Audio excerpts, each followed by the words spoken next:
Yeah, Drake rumors, stats, analysis and more. Yeah.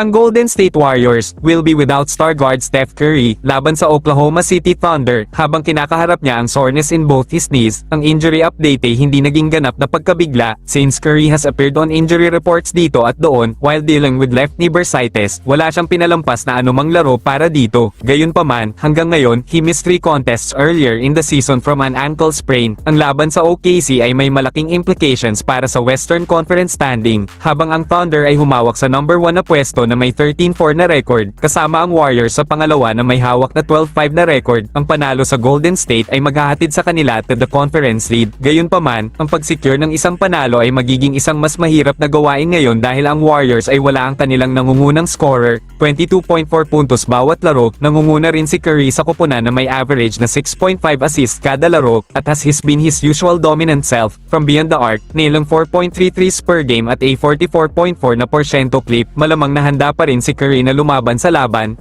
sa Phoenix Suns.